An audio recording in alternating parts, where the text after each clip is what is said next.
오늘 성경 말씀은 마태복음 25장 14절에서 30절까지입니다. 마태복음 25장 14절에서 30절까지 말씀 보시겠습니다. 또 어떤 사람이 타국에 갈 때 그 종들을 불러 자기 소유를 맡김과 같으니 각각 그 재능대로 한 사람에게는 금 5달란트를, 한 사람에게는 2달란트를, 한 사람에게는 1달란트를 주고 떠났더니 5달란트 받은 자는 바로 가서 그곳으로 장사하여 또 5달란트를 남기고 2달란트 받은 자도 그같이 하여 또 2달란트를 남겼으되 1달란트 받은 자는 가서 땅을 파고 그 주인의 돈을 감추어 두었더니 오랜 후에 그 종들의 주인이 돌아와 그들과 결산할세 5달란트 받았던 자는 5달란트를 더 가지고 와서 이르되 주인이여 내게 5달란트를 주셨는데 보소서 내가 또 5달란트를 남겼나이다. 그 주인이 이르되 잘하였도다. 착하고 충성된 종아. 내가 적은 일에 충성하였으므로 내가 많은 것을 내게 맡기리니 내 주인의 즐거움에 참여할지어다 하고 2달란트 받았던 자도 와서 이르되 주인이여 내게 2달란트를 주셨는데 보소서 내가 또 2달란트를 남겼나이다. 그 주인이 이르되 잘하였도다. 착하고 충성된 종아. 내가 적은 일에 충성하였음에 내가 많은 것을 내게 맡기리니 내 주인의 즐거움에 참여할지어다 하고 1달란트 받았던 자는 와서 이르되 주인이여 당신은 굳은 사람이라 심지 않은 데서 거두고 해치지 않은 데서 모으는 줄을 내가 알았으므로 두려워하여 나가서 당신의 달란트를 땅에 감추어 두었나이다.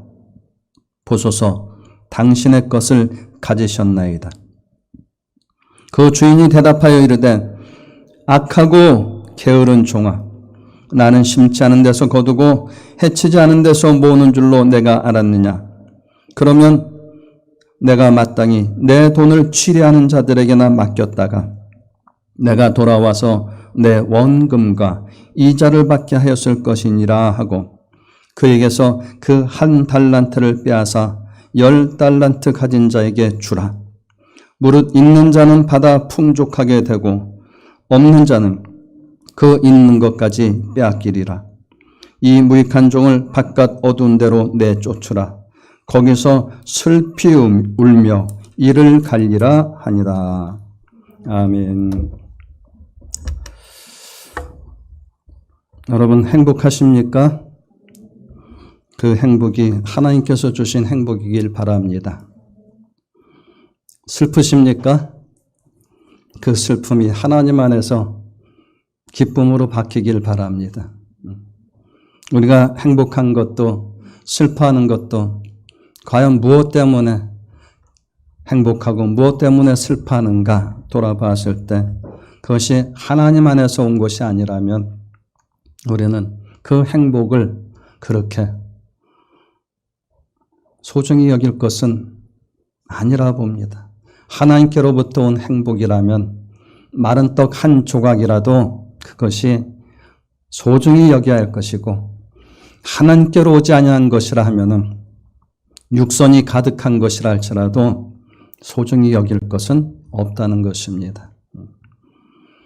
하나님 때문에 받는 슬픔이라면 하나님 때문에 하나님의 말씀을 따르고자 받는 괴로움이라면은 기뻐하면서 받아야 될 것이고 참 역설적이죠. 괴로움, 슬픔을 기뻐한다는 것은 역설적인데 아무튼 그렇게 받아야 될 것이고 단순히 하나님과 상관없이 세상적으로 온 것이라면 그리 슬퍼할 것도 너무 괴로워할 것도 없을 줄로 압니다. 2020년 한 해가 이제 정말 저물어가는 것 같습니다. 교회는 앞으로 한 달여 후면은 여러분들 각 기관이 한 해를 결산하게 될 것이고, 그래서 꼭 행정적으로 그리 하지는 않습니다만은 여러분 각 기관을 여러분 스스로가 평가해보고, 또 직분 맡겨졌던 분들 회장으로서, 총무로서, 서기로서, 회계로서, 또 회원으로서 각자가 과연 그 기간에 얼마만큼 맡겨진 사명에 충성하였는가 스스로 결산을 해야 할 때가 왔고요. 그렇듯이 우리는 인생에서 때때로 결산하는 그런 삶을 살아가게 됩니다. 오늘 본문은 결산하시는 하나님, 이런 제목으로 우리가 함께 할 텐데, 대부분 달란트에 비유다 이렇게 우리가 이야기하는 것이죠.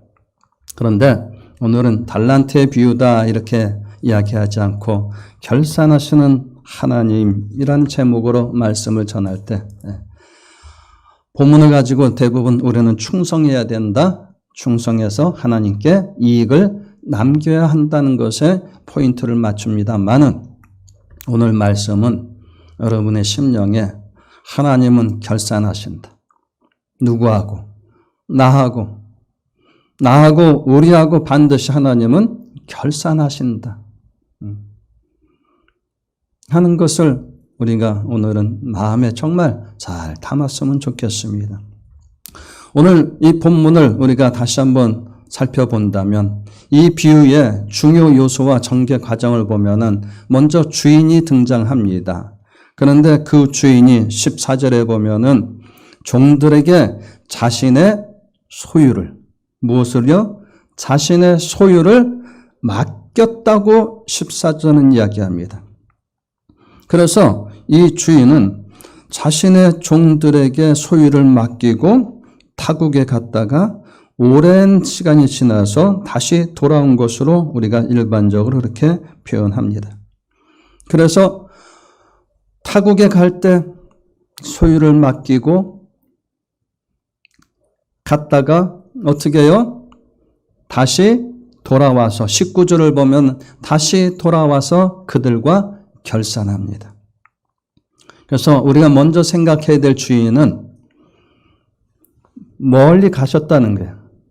가실 때 무엇인가 자기의 소유를 맡기고 가셨다가 오랜 시간이 지나고 나서 돌아와서 그들하고 결산하신다는 것입니다. 마치 우리 주님께서 멀리 가셨다가 다시 오시는 것처럼 그런 모습을 봅니다. 이 주인과 상대적으로 함께 등장하는 인물들이시니 종들이 나옵니다. 그 종들을 보게 되면은 15절에 보면 각각 그 재능대로 주인에게서 그 달란트를 받았다라고 이야기합니다. 달란트를 받았다는 것인데 지금으로 얘기하면 뭐 그 돈을 받았다, 재물을 받았다는 것인데요. 여기에 우리는 본문에서 그렇게 표현하고 있지는 않습니다만은 이 달란트를 받았다는 것을 우리가 또 다른 의미로 이야기하면은 명을 받았다. 달란트는 주인의 명령이 담겨 있는 것이죠. 아따 이거 네 거다, 네 마음대로 하라 이렇게 준 것이 아니었어요. 그렇기 때문에 돌아와서 결산했어요. 맡겼다 그랬어요. 준 게 아니에요.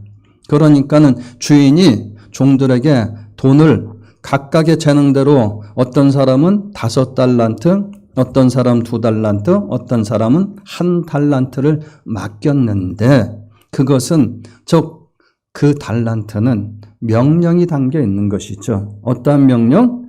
이것으로 이익을 남겨라. 이것을 가지고 네가 이익을 남겨서 나에게 다시 돌려 주어야 한다는 명이 담겨 있다는 것이죠. 그래서 본문에서 그런 명이 담겨 있다, 명을 받았다는 표현은 없습니다만은 그렇게 제가 여러분들에게 확인시켜 줍니다. 그런데 본문에 등장한 종들이 3명인데 그 종들이 크게 2가지의 부류로 나뉘어지더라는 것이죠. 첫 번째 부류는 명령의 충성한 종.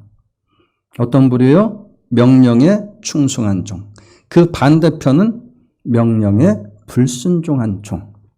충성한 종과 불충성한 종. 충성하지 아니한 종. 다른 말로 순종한 종과 순종하지 아니한 종으로 분류가 되더란 말이에요. 왜 그래요?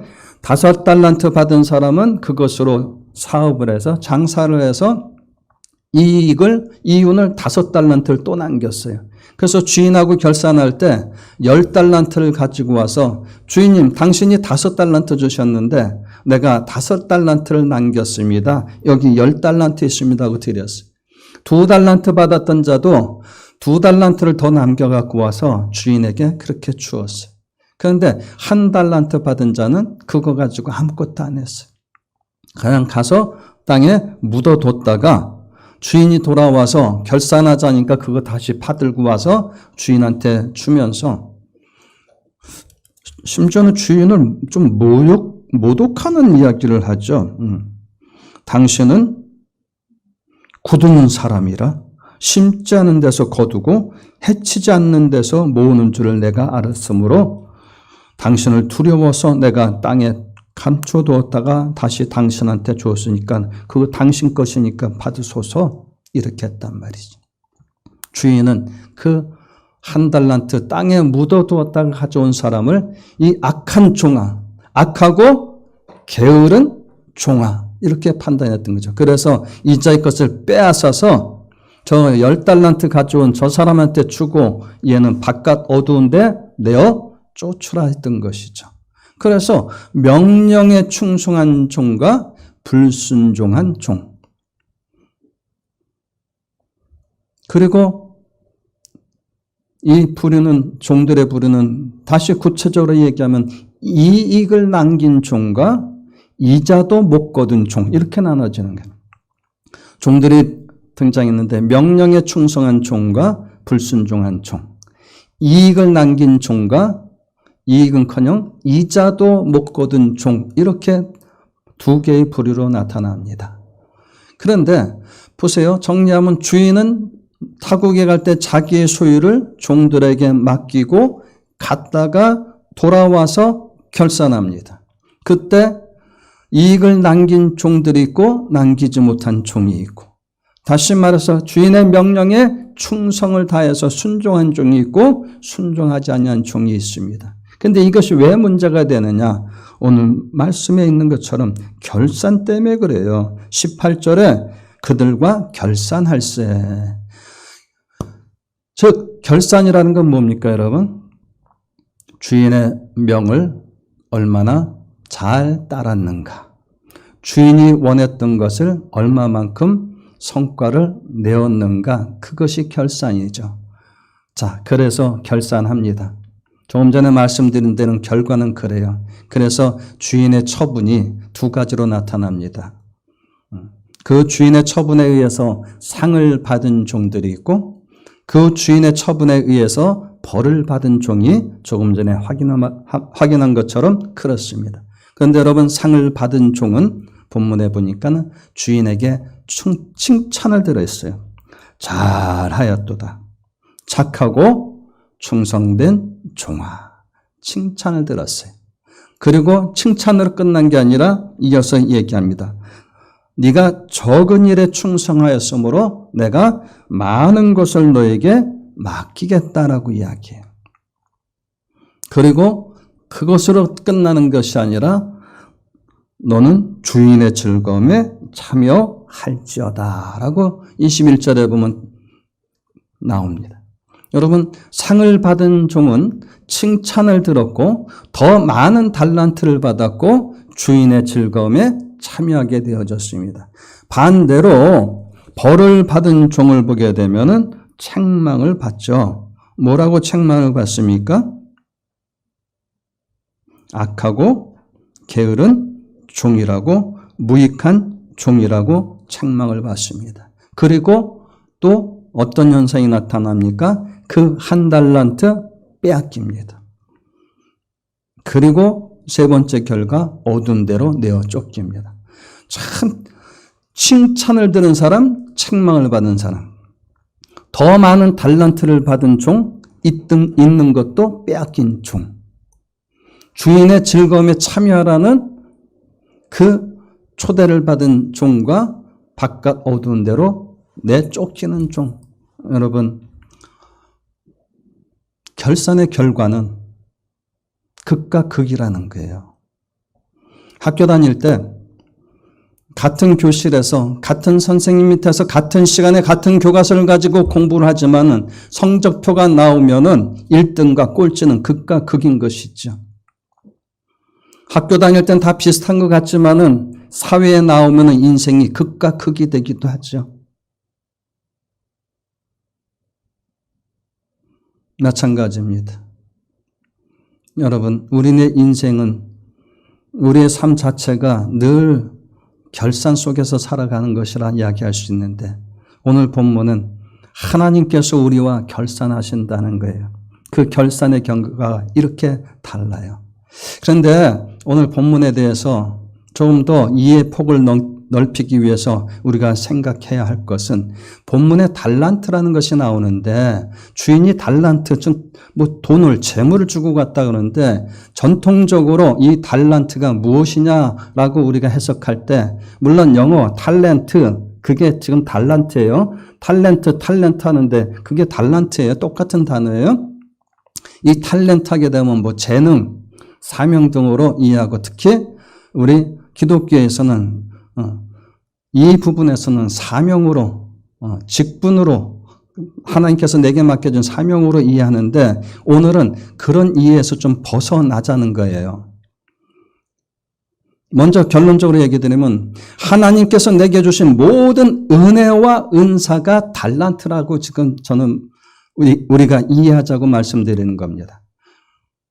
교회 안에서 받은 어떤 직분만이 달란트가 아니라 하나님께서 내 인생 속에서 내 삶 속에서 내게 주신 모든 은혜와 은사가 다 달란트라고 생각해 보면은 오늘 말씀의 이해가 좀 더 새로워질 것입니다. 여러분, 전통적으로 교회 안에서 어떤 직분 받은 거, 목사다, 장로다, 권사다, 집사다, 성도다, 회장이다, 총무다, 서기다, 회계다, 찬양대원이다, 이런 것을 우리는 달란트로 전통적으로 국한해서 생각해 왔던 것이죠. 그렇게 되어지니까 교회 안에서 특별한 어떤 역할을 맡지 않은 분들은 이 본문하고 아무 상관없어요. 그렇죠? 난 교회에서 특별히 사명받은 게 없으니까 하나님이 나하고 결산할 게 없다고 생각하기에 이 본문이 그렇게 오해를 받아와요. 또한 이 달란트를 교회 안으로 우리가 국한해서 지금까지 전통적으로 생각해 오다 보니까 자기 가정, 직장, 사회에서는 이 말씀이 전혀 관계없는 사람들이 되어져 있어요. 저는 절대 그렇지 않다는 것입니다. 우리가 하나님께로부터 받은 사명은 가정에서도 내 사명이 있는 것이고 직장에서도 내 사명이 있는 것이고 국민의 한 일원으로서도 사명이 있는 것이고 그렇기 때문에 우리가 하나님께로부터 달란트를 받은 건 교회 안에서 무슨 직분 받은 것만이 아니라 우리 일생 속에서 받은 모든 사명, 모든 은혜, 하나님이 주신 모든 은사, 심지어 내게 주신 돈이건 무엇이건 다 그것이 달란트라고 우리가 인식해야 될 필요성이 분명히 있다는 것입니다. 저는 이렇게 본문의 달란트를 이해하는데 별로 그것이 제 이해가 너무 무리하지는 않다고 생각이 되어집니다. 교회 안에서만 사명받은 것을 생각하고 교회 안에서만의 달란트를 생각하면은 여러분 예수님께서 우리를 세상의 소금이요 세상의 빛이라고 말씀하셨는데 도대체 세상의 소금과 세상의 빛으로서의 맡겨진 사명은 어디에가 있느냐 이거죠. 이 말씀을 교회 안에서만 적용한다고 하면은 뭐 이렇게 길게 이렇게 이 말씀을 접할 필요가 있냐 이거죠. 하나님께서 내게 주신 달란트란 게 뭐냐? 저는 이렇게 표현할게요. 내게 주신 모든 기회, 내게 주신 모든 세월, 공부할 수 있는 기회, 충성할 수 있는 기회, 돈 벌 수 있는 기회, 사랑을 베풀 수 있는 기회, 용서해 줄 수 있는 기회, 기도해 줄 수 있는 기회, 잘못을 청할 수 있는 기회, 모든 기회, 그리고 더 폭넓게 하면 그냥 내 인생 모든 세월 또는 내게 주신 모든 자유, 이런 모든 것을 내게 허락된 모든 것으로 바꾸어 생각함이 옳지 않을까 생각합니다. 그래서 하나님께서 내게 주신 모든 은혜와 은사가 달란트다 이렇게 생각한다면 내게 있는 건강, 질병도 달란트가 된다는 거죠. 내가 암이 걸렸어도 그 암을 가지고 하나님 앞에 뭘 장사해서 남겨야겠다는, 여러분, 질병도 달란트로 생각하면 우리는 그런 자세가 나와지죠.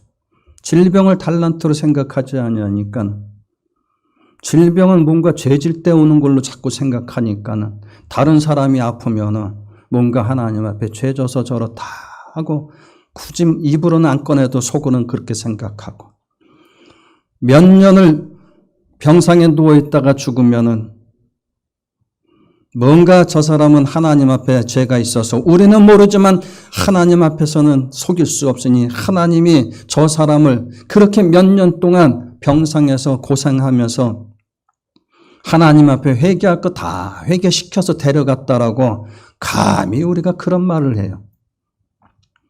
그 우리 선배 신앙인들로부터 그런 잘못된 것들을 배워서 그래요.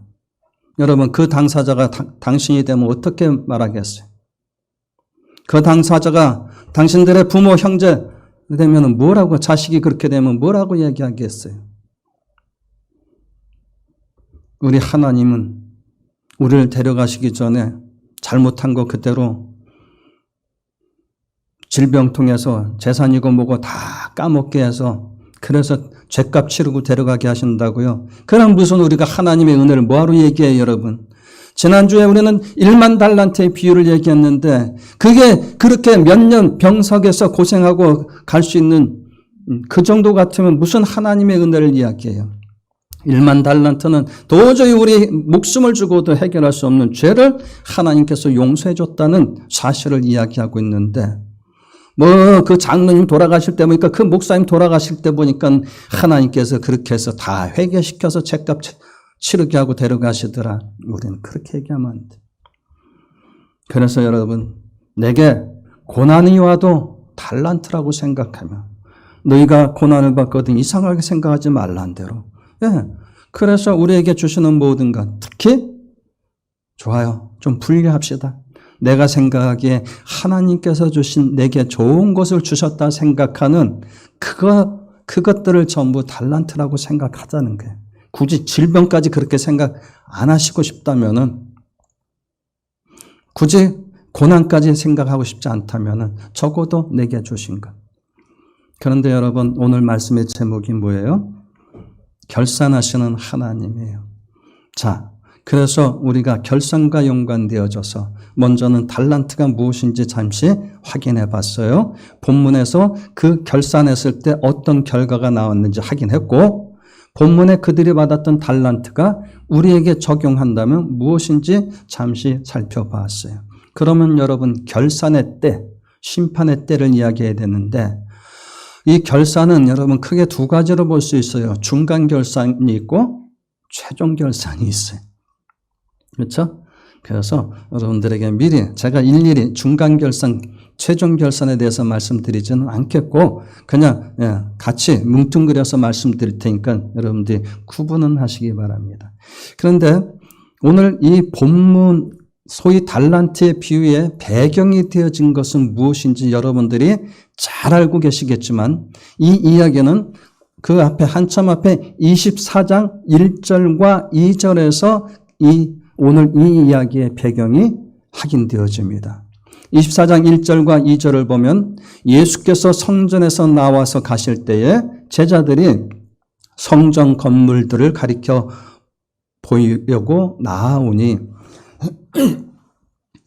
대답하여 이르시되 너희가 이 모든 것을 보지 못하느냐? 내가 진실로 너희에게 이르노니 돌 하나도 돌 위에 남지 않고 다 무너뜨려지리라. 당시 예루살렘에 약 6분의 1 정도를 차지하고 있었던 건물들이 있으니 그것이 하나님의 성전과 관련된 건물들이었다고 이야기합니다. 그 도시의 6분의 1을 하나님의 성전과 관련된 건물들이 있는데 제자들이 보니까 그것이 얼마나 거룩해 보이고 얼마나 그 위대해 보여요. 그래서 예수님께 다른 복음서에 보면 이렇게 이야기하는 것도 나오잖아요. 그리할 때 예수님께서는 멋있다. 야, 너희들이 보기에도 대단하지? 이렇게 하신 것이 아니라 내가 진실로 너에게 이르노니 이 돌로 잘 싸서 만들어 놓은 이 건물들 돌 위에 돌 하나 남지 않을 정도로 완벽하게 무너뜨릴 것이다 라고 말씀합니다. 제자들이 너무 기가 차서 대답을 더 이상 아무런 말을 못했어요. 그런데 다시 그 성전 건물들이 잘 보이는 감람산 위에 올라가게 됐습니다. 예수님과 제자들이 올라갔을 때 제자들이 그 위에서 이렇게 건물들을 쳐다보니까 아마 아까 예수님 하셨던 말씀들이 생각난 것 같아요. 도저히 이해가 안 되는 거예요. 그 성전 건물들은 하나님의 것이란 말이에요. 하나님이 계신다고 하는 그곳인데 그것이 돌 위에 돌 하나도 안 남고 다 무너진다고 하니까 기가 찬 거죠. 그래서 24장에 계속 보면 그들이 조용히 예수님께 나와서 조심스럽게 묻습니다. 예수님, 도대체 아까 그 말씀하셨는데 어느 때에 이런 일이 있겠사오며 또 주의 임하신가 세상 끝에는 말세에는 무슨 징조가 있으오리까 라고 묻습니다. 그때 예수님께서 제자들에게 예루살렘이 멸망할 것을 먼저 말씀하십니다. 그리고 이어서 인류 종말에 대해서 말씀하시는데 인류 종말과 관련해서는 24장 36절에 그날과 그때는 아무도 모르나니 하늘의 천사들도 아들도 모르고 오직 아버지만 아시느니라고 답합니다. 제자들은 언제 인류가 그러면 종말을 맞이하겠느냐 할 때 예수님은 그날과 그 시는 아무도 모른다는 거예요. 그때는. 그러면서 예수님은 24장 42절에 깨어있으라. 어떻게 해라?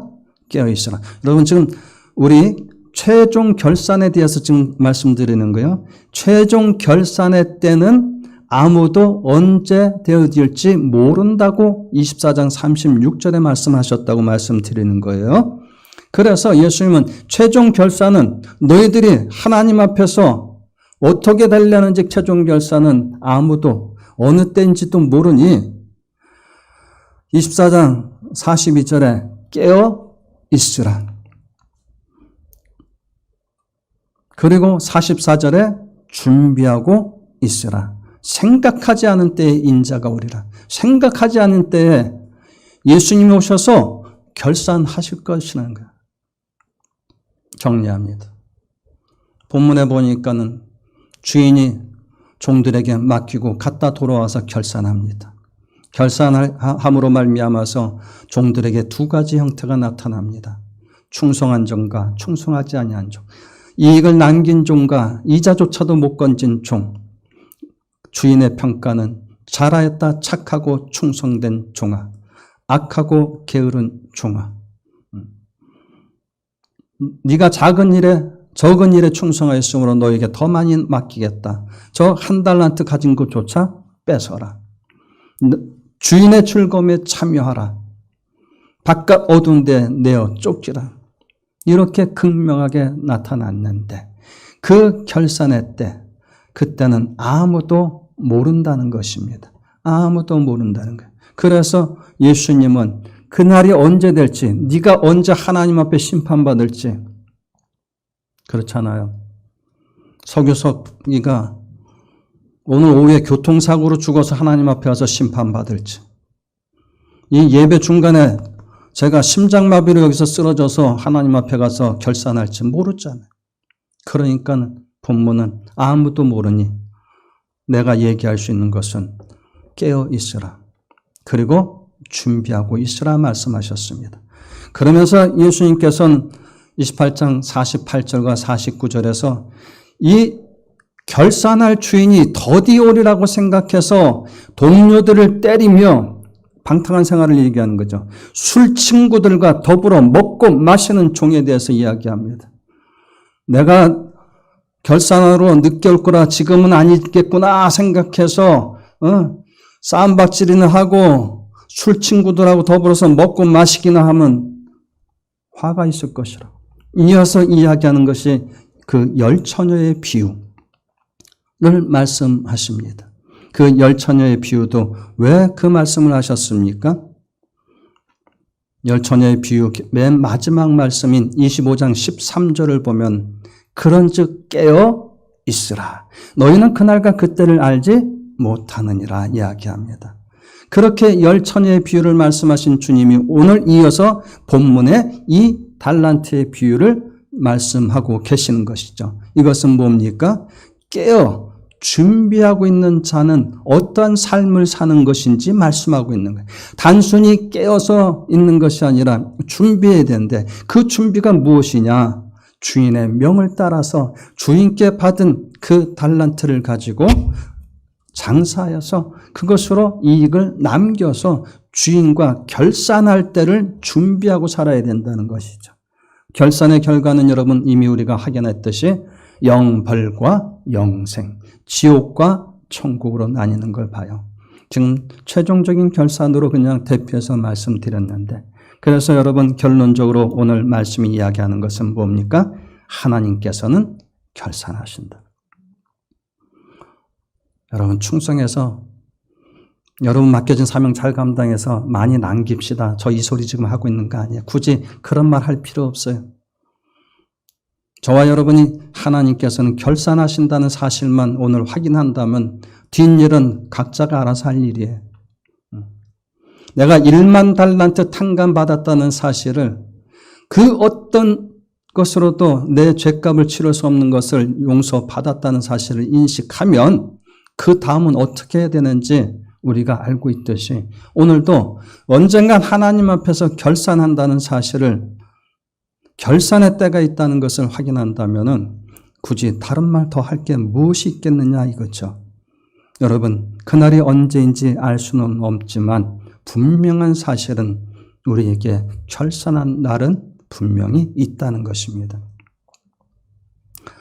우리가 이미 지난주에 보았던 마태복음 18장의 그 1만 달란트의 이야기에서 주님은 마태복음 18장 23절과 24절의 말씀을 시작하실 때 그렇게 시작하셨어요.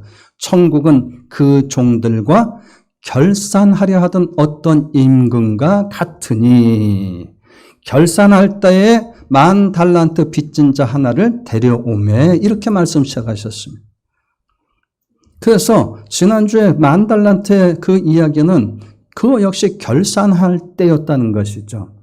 그래서 우리가 분명히 알 수 있는 것은 천국에 들어가는 자에게도 결산이 있다는 것입니다. 그래서 히브리서 4장 13절은 이 결산에 대해서 이야기하기를 이렇게 이야기합니다. 지으신 것이 하나도 그 앞에 나타나지 않음이 없고 우리의 결산을 받으실 이의 눈앞에 만물이 벌거벗은 것 같이 드러나느니라. 결산을 받을 때 우리의 모든 것이 벌거벗은 것처럼 다 드러날 것이라고 이야기했습니다. 그러므로 여러분 우리는 잊지 말아야 합니다. 하나님은 결산하시는 하나님이라는 사실을 본문의 종과 마찬가지로 우리에게도 주인이 계시고 그 주인과 결산할 날이 있고 그 주인의 처분이 내게 영생인지 영벌인지 간에 내려질 날이 있다는 것입니다. 그러므로 이 달란트의 비유는 교회 안에 무슨 직분 맡은 자들만의 이야기가 아니라 우리 모두의 이야기라는 것이죠.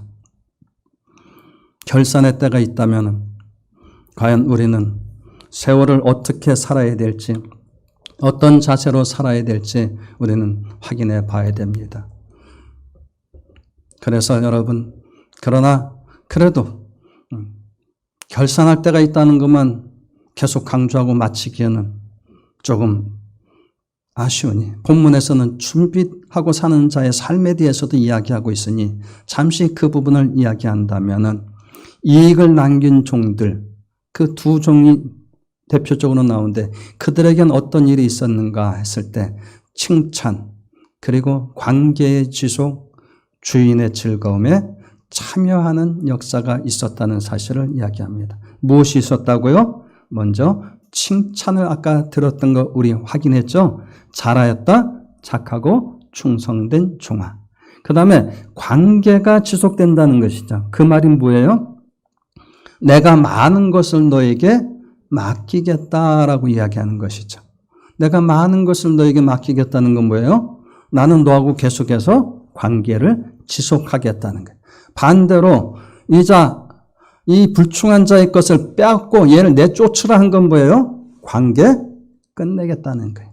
그래서 여러분, 저와 여러분이 하나님 앞에서 충성된 자의 삶으로 중간 정산들을 계속 잘 받아간다면 교회에서 사명, 가정에서의 사명, 직장에서의 사명, 세상에 대한 소금과 빛으로서의 사명을 잘 감당해 나간다면 우리 하나님께서는, 주님께서는 계속해서 내게 더 많은 것으로 맡기셔서 최종 정산 때 내가 받을 것이 어마어마하게 5달란트 남겨온 사람 있잖아요. 그 사람에게 주인이 몇 개 줬어요?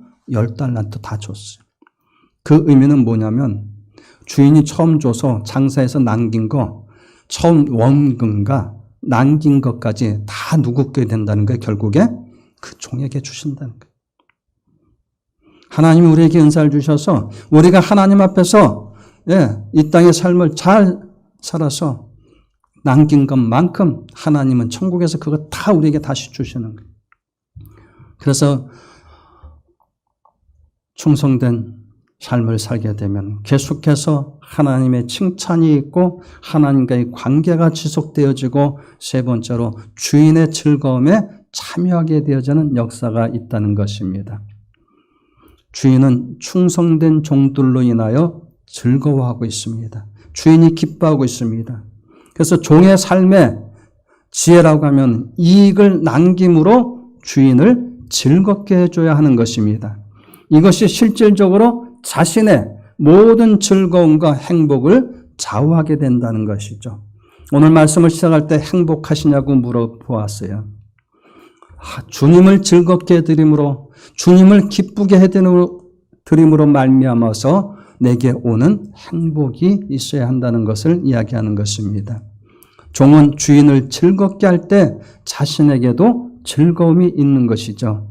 하나님의 백성들이 이익을 남긴다는 것은 하나님의 이름을 거룩히 여기는 일에 성공하였다는 것입니다.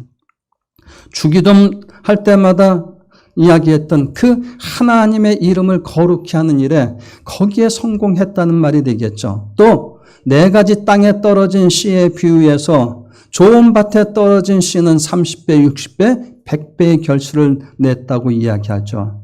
그것이 결국 주인의 소유를 받아서 여러 배로 이익을 만들어낸 땅인 것이죠.